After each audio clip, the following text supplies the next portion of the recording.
everything old is new again. He was dad to me, so I knew he was special on the outside because of the rest of the world. You couldn't name a more iconic voice of the 20th century than Bing Crosby.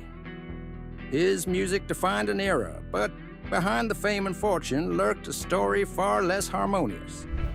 Whispers of family turmoil, hidden struggles, and painful secrets followed him long after the spotlight dimmed. Now, at 65, his daughter finally breaks her silence, confirming the shocking rumors that have lingered for decades. Just how deep did the darkness run beneath the smooth melodies and Hollywood charm? Stay with us as we uncover the truth. Mary Crosby's revelations. Mary Crosby's revelations peel back the layers of her father's life, shedding light on the triumphs and struggles that defined one of America's most legendary voices. Bing Crosby's journey into the world of music began in the mid-1920s, a period that saw the birth of the Rhythm Boys, the trio that became the launching pad for his love of jazz. His unique blend of scat singing and smooth phrasing set him apart, capturing audiences with a sound that was both fresh and timeless. This was the foundation of his rise, the moment when his voice first took hold of the nation and refused to let go. By the early 1930s, Crosby had become a household name, a star whose influence extended far beyond the stage. His style was so distinctive that it gave rise to an entire wave of imitators. Perry Como, Dean Martin, and countless others sought to recreate what he had mastered, splitting the music world into two camps: those who emulated the high, carefree tones of Crosby's early years, and those who embodied his later, deeper resonance. It was a testament to his dominance, proof that his voice had redefined popular music. But at the height of his success, fate intervened. A severe bout of laryngitis threatened to rob Crosby of the very thing that had made him a star. The strain on his vocal cords became evident in his early recordings, where an unmistakable hoarseness hinted at the trouble beneath the surface. Doctors warned him to rest, to let his voice heal. Instead, he drowned his worries in alcohol, a habit that only worsened his condition. The golden voice that had once soared with effortless highs began to shift, changing into something deeper, more deliberate. The mid-1930s marked a transformation, gone were the playful jazz-infused melodies that had first captivated audiences. In their place came emotionally charged ballads, songs that resonated on a national scale. Crosby, once the king of jazz improvisation, had become the voice of sentimentality, a singer whose music was now designed for mass appeal. Yet, as his popularity surged, the pressures of fame seeped into his personal life. At the heart of his story was a love that seemed almost scripted for Hollywood itself. In 1929, fate led Crosby to Dixie Lee, a rising star at Fox Studios whose radiance matched his own. The connection was immediate, and on September 29, 1930, they married, embarking on a journey that would redefine both of their lives. Dixie, entranced by Crosby's charm, made a fateful decision to leave behind her own promising career and devote herself to building a family. Together, they created a sanctuary in Los Angeles, a sprawling estate on Toluca Lake that stretched across 4 lush acres. It was a world away from the flashing cameras and adoring crowds, a retreat where Crosby and Lee built a life steeped in warmth, love, and the quiet joys of domestic bliss. But their happiness was not without hardship. In December 1943, a fire tore through their beloved home, consuming 13 years of memories in a matter of hours. The New York Times later recounted the tragic night, detailing how a simple act, removing Christmas decorations, had set off an uncontrollable blaze. Flames devoured the estate, leaving behind only smoldering ruins. Crosby's most cherished possessions, his horse racing and golf trophies, his extensive collection of musical recordings, were reduced to ash. The destruction was near total, yet even amidst the wreckage, a small miracle remained. As Crosby sifted through the debris, he stumbled upon a charred sports shoe in his dressing room. Inside, miraculously untouched by the fire, was $2,000 in race earnings, one final, unlikely token of resilience in the face of devastation. But what shocking truth did Bing Crosby's daughter finally reveal? Behind his legendary fame lay a hidden family sorrow, one Hollywood never wanted you to see. Stay tuned. The untold realities behind Bing Crosby's legacy. The rumors that were finally confirmed by Bing Crosby's daughter, Mary Crosby, requires a deeper dive into the life of the man himself. Hollywood's dazzling lights often hide the grim realities behind the curtain, and in Crosby's case, a haunting family sorrow remained carefully hidden beneath his polished public image as America's most cherished performer. His rise to stardom was legendary, but the struggles within his household painted a far more complex picture. Bing Crosby's journey began in the Pacific Northwest. Born Harry Lillis Crosby Jr. on May 3, 1903 in Tacoma, Washington, he was raised in Spokane after his family relocated in 1906 in search of better opportunities. His father, Harry Lowe Crosby, a bookkeeper, was originally from England, while his mother, Catherine Harrigan, was of Irish descent, the daughter of a builder from County Mayo. Bing was the fourth of 7 children, growing up in a house built by his father. From an early age, he was drawn to entertainment. At just 6 years old, he became fascinated with the Bingville Bugle, a humorous newspaper column. A neighbor, amused by his enthusiasm, began calling him Bingo, and soon the name was shortened to Bing, a nickname that would stay with him for life. Bing Crosby's journey into show business began in 1917 as a property boy at Spokane's Auditorium, where he witnessed legendary acts like Al Jolson. His love for music grew, influenced by his father's early record player. Though he excelled in public speaking and debate at Gonzaga University, music was his true calling.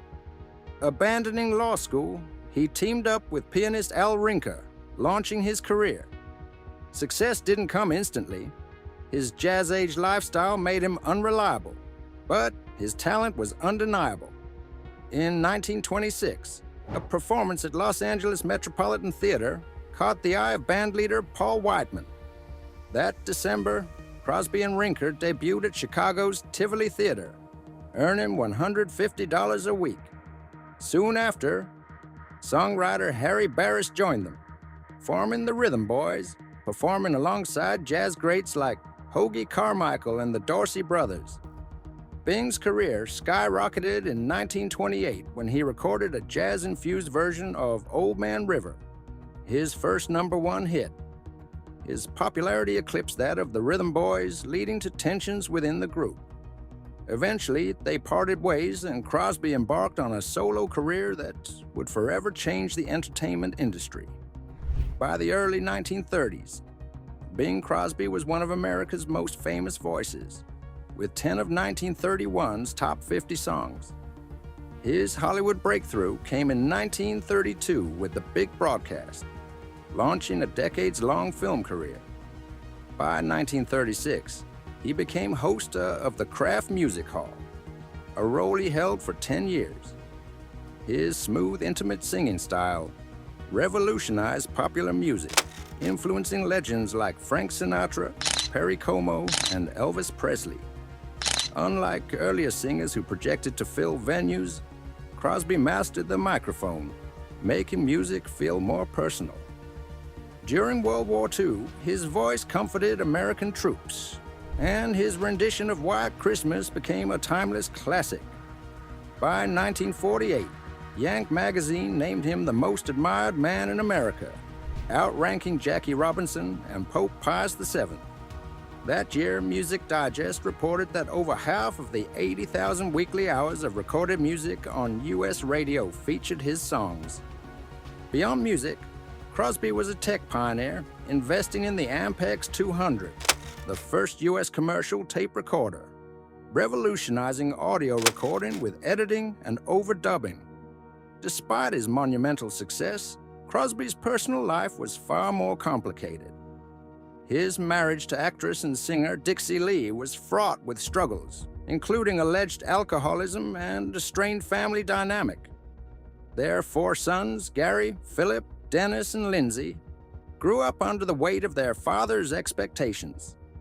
In later years, stories surfaced suggesting that Crosby was a strict disciplinarian, with reports ranging from firm parenting to allegations of emotional and physical abuse. His son Gary, in particular, later spoke out about the difficult childhood he endured. Dixie's death in 1952 marked a turning point in Crosby's life. Though he later remarried actress Katharine Grant, the loss of his first wife had a lasting effect on him. His children, especially Dennis and Lindsay, struggled with their own demons, battling substance abuse and mental health challenges. Their stories painted a picture far removed from the public image of a happy Hollywood family. Despite his immense contributions to entertainment, Crosby remained an enigma. Those closest to him, including his longtime friend Phil Harris, admitted that they never truly knew him. He was a private man, reluctant to reveal his personal struggles, even as his fame reached unprecedented heights. The complexities of his life extended into his career as well. Though primarily known for his musical achievements, he proved his acting talent in films such as The Country Girl, where he portrayed a troubled, washed-up actor. The role defied expectations and earned him critical acclaim, silencing those who doubted his dramatic abilities. Yet, behind the success and innovation, darker questions loomed. Cracks in the Crosby family grew wider over time, with his sons struggling under the weight of their father's legacy. The glamour of Hollywood could not erase the turmoil that existed behind closed doors. At 65, Bing Crosby's daughter has finally confirmed long-standing rumors. What secrets has she revealed? What truths lurk behind Hollywood's golden crooner? The truth is more shocking than you think. Stay tuned. Dixie Lee's silent struggle behind the spotlight. Dixie Lee, once a star in her own right, found herself caught in the shadows of a life that was not entirely her own. While her husband, Bing Crosby, ascended to unprecedented fame, Dixie's relationship with the limelight was far more complicated. Unlike Bing, who thrived under the adoration of millions, she never fully embraced the world of stardom. The dazzling stage and roaring applause did not bring her joy. They only intensified a deep, unshakable loneliness. According to Bing Crosby, crooner of the century, her retreat from Hollywood was not just a sacrifice for her husband's career, but an escape from the discomfort of constant scrutiny. Though she possessed undeniable talent, the world of entertainment never truly felt like home. To the public, she was the beautiful and talented actress who had willingly stepped aside for her husband's meteoric rise. But behind the glamorous facade, she yearned for something far simpler: love, reassurance, and warmth. In his memoir, Going My Own Way, Gary Crosby described his mother as a woman who longed for affection, for the tender moments that were often absent in her marriage to Bing. Despite his public image as a devoted husband and father, Bing struggled to express his emotions, leaving Dixie adrift in a sea of longing. Alcohol soon became her solace, a refuge from the emptiness she could not escape. While Bing faced his own battles with alcohol, he managed to wrestle his demons into submission. For Dixie, however, the fight was far more relentless. Her drinking, which had once seemed like a quiet escape, grew into a consuming force that cast a dark shadow over their home. As Mary Crosby later recounted, their once peaceful household became a battleground, echoing with the silent suffering of a woman who could no longer find her way back. Dixie's descent into addiction was not sudden, but a slow unraveling, a quiet retreat into the clutches of alcohol that left her a mere fragment of the woman she once was. The vibrancy that had once captivated audiences was dulled, her laughter replaced by silent despair. Her struggle became a haunting presence in the lives of her children. The memories of their mother sprawled lifelessly on the floor, lost in the grip of her affliction, left wounds that would never fully heal. The image of her in those moments, broken, unreachable, was seared into their souls. A painful reminder of a mother who had been swallowed whole by the very loneliness she had spent years trying to escape.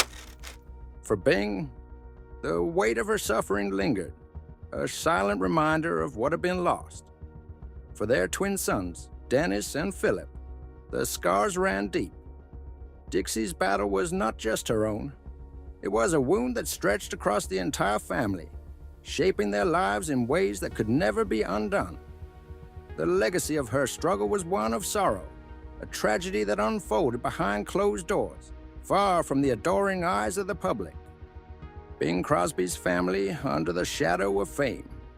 Bing Crosby's life was a tale of extraordinary success and personal struggles, and nowhere was this more evident than within his own family. A revelation uncovered in the documentary United shed light on a painful truth. His twin sons, Dennis and Philip, suffered from fetal alcohol syndrome, a condition caused by exposure to alcohol during pregnancy. Their mother, Dixie Lee, battled alcoholism, and its devastating effects manifested in her children.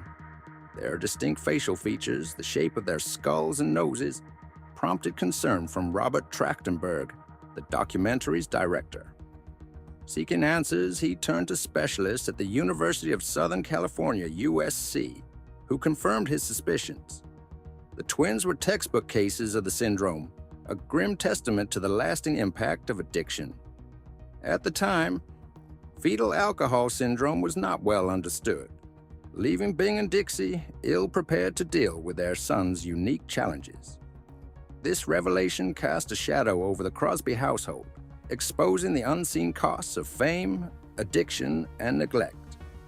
Bing's rise to Hollywood's A-list coincided with the formation of his family, creating a complex and often strained dynamic. As his career flourished, he was swept into a whirlwind of commitments, films, radio shows, and recording sessions that kept him away for long stretches. Dixie, left to raise their 4 sons largely on her own, struggled with the burden, her battle with alcoholism only adding to the turmoil. In a candid 1977 interview with Barbara Walters, Bing acknowledged the toll of his relentless work ethic. He admitted that his absence during his children's formative years had lasting consequences. His sons were sent to boarding schools, raised in an environment where his presence was more financial than emotional. Despite his immense success, Bing harbored deep fears about the seductive nature of Hollywood. He worried that the trappings of wealth and celebrity would corrupt his children, pushing him to enforce a strict and often rigid household structure. His obsession with shielding them from fame's temptations led to an upbringing marked by discipline rather than warmth. This rigid approach created friction between Bing and his sons. Gary Crosby, the eldest, later recalled how his father's strictness was driven by an intense fear of raising Hollywood kids who might fall into the pitfalls of excess and entitlement. But rather than fostering resilience, Bing's methods fostered resentment. The gap between his aspirations for his children and their reality only deepened as they grew older. The very world he sought to protect them from became a source of division within the family. As Bing entered his second marriage with Katharine Grant, his approach to fatherhood changed. Freed from the relentless pressures of his Hollywood prime, he found a renewed sense of engagement with his younger children. Nathaniel Crosby, his son from this later union, noted the difference. His father was more present, more involved, and less consumed by his career. With Katharine, Bing embraced the joys of family life in a way he had not before, creating a stark contrast between his two families. Even with his public image as America's beloved crooner, Bing was not immune to controversy. While many adored him, others viewed him as an emblem of safe mainstream entertainment, an artist without the rebellious edge of his contemporaries.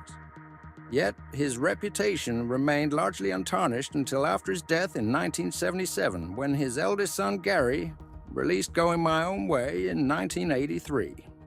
The memoir shattered the carefully cultivated image of Bing Crosby as a loving patriarch.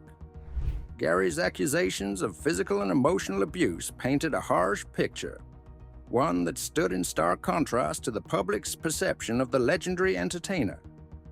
Though some, including his son Philip, questioned the intensity of Gary's claims, the damage was done. The revelations sent shockwaves through the entertainment world, forever altering the way Bing Crosby was remembered. But what was life really like behind Hollywood's golden image? Was he a devoted father or a strict perfectionist? Stay tuned to uncover the truth. Mary Crosby's final thoughts. A daughter's tribute.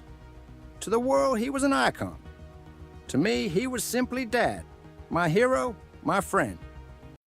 He taught me how to fish, how to hunt, how to throw a baseball. With 6 sons, he made sure we all knew how to do the things fathers teach their children. But beyond the warmth of family life, there was the professional side of him too. I always believed that if my father could carry himself with such professionalism, then no one had an excuse not to. Our Christmas shows were never rehearsed in the way people might think. We sang carols around the breakfast table, just as any family would, enjoying the music. But by the time we stepped onto the set, we knew every line, every note, and we were never late. He made it all feel effortless, made it fun. He knew he was a huge star, how could he not? But it wasn't the fame that mattered to him. It was what he could do with it. He was humble, never one to boast, and always believed in using his influence for something greater. As his life neared its end, he spoke not of his chart-topping songs or sold-out performances, but of the work he had done for the troops, the war efforts he had supported. He had wanted to fight in the war, but fate had other plans. He was too young for the First World War and too old for the Second. That didn't stop him. He did what he could, raising money for war bonds, performing for soldiers overseas, visiting hospitals. But perhaps the most moving thing he did was write letters to the families of wounded soldiers, letters he kept close to his heart. We found them recently, tucked away in the attic. My mother was sorting through old memorabilia when she discovered a box filled with them. Some had been returned, their intended recipients never making it home. Others were from families, thanking him for bringing their loved ones a moment of joy. He had saved every single one. And then there was White Christmas. That song became something far bigger than any of us imagined. It was released in 1941, just after Pearl Harbor, and by 1942, it had become an anthem for soldiers longing for home. To me, it was my childhood. Every Christmas, we sang it together year after year. I don't have just one memory of it. There are too many snapshots of a life surrounded by music, by family, by him. But what untold stories lay hidden in those forgotten letters? A performer, a patriot, a father. Was his greatest gift music or something far deeper? Share your thoughts below.